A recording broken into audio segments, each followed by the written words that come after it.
Hey there, so in this tutorial, I'm going to guide you through how to complete your literary analysis outline for Othello. The prompt is right here. It says, in a 5-paragraph literary analysis essay, identify a central idea in Othello and analyze how William Shakespeare's use of writing strategies, literary element or literary technique or rhetorical device develops the central idea. Use strong and thorough evidence from the text to support your analysis. You're going to notice that I give you a direct link to the book from Google Classroom here, so you don't have to be searching for it. The very first thing you want to do is do your thesis statement. The thesis statement is asking you to identify a central idea. Remember that to identify a central idea, you can list the main topics in Othello, ask yourself, what is the author's point of view on that topic, and then make it universal. So some of the topics that come up in Othello are jealousy, manipulation, love. Let's say I choose manipulation. What is the author's point of view on manipulation?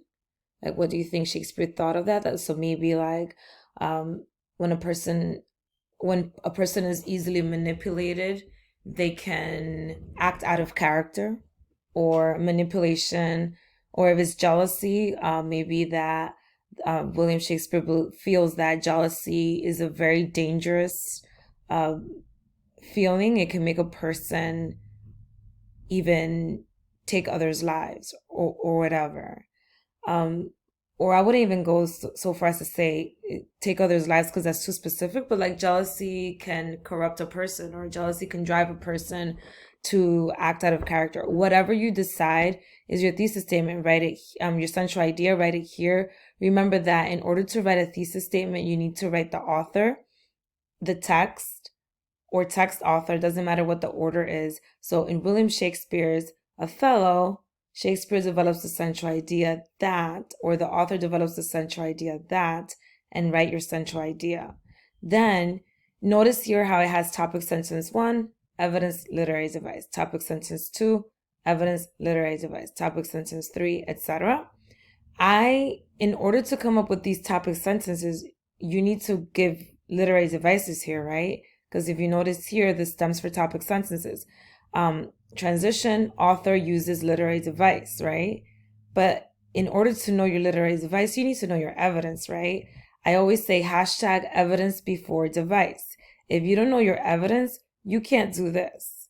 So the first thing I recommend is to ask yourself to find evidence from like the beginning of the play that supports your central idea or your thesis statement.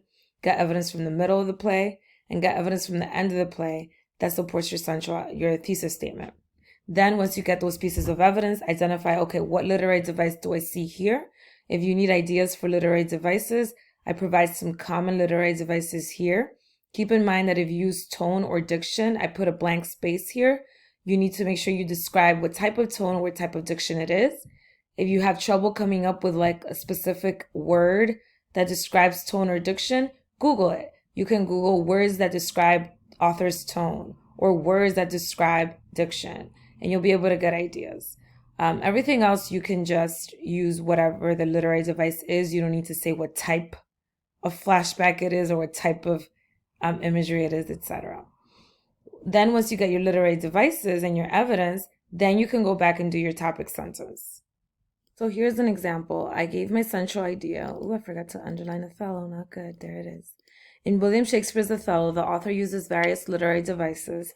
You can also say in Othello, William Shakespeare uses various literary devices to develop the central idea that jealousy can drive people to destroy not only their relationships, but themselves.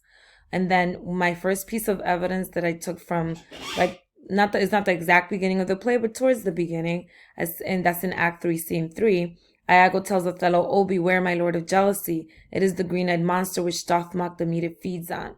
And this is a metaphor, right? Because it's comparing jealousy to a green-eyed monster, and it's not using like or as. And then I can go ahead and give my topic sentence. It's almost in an outline. It's almost like you're working backwards.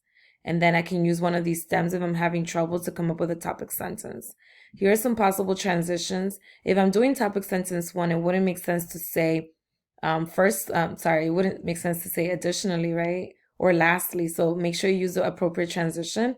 For this one, I can say either to begin or firstly or in the beginning of the book. But since this is not the exact beginning of the book, I'm not going to use this one. I can just say to begin. So I'm going to say to begin, Shakespeare uses a metaphor to develop the central idea that. So to begin, Shakespeare uses a metaphor to develop the central idea that, and I'm not going to state my central idea in the same exact words. I'm going to say it in different words as the stem says. It says central idea in different words. You don't want to be redundant. And just say that jealousy is destructive, right? That's basically my central idea in different words.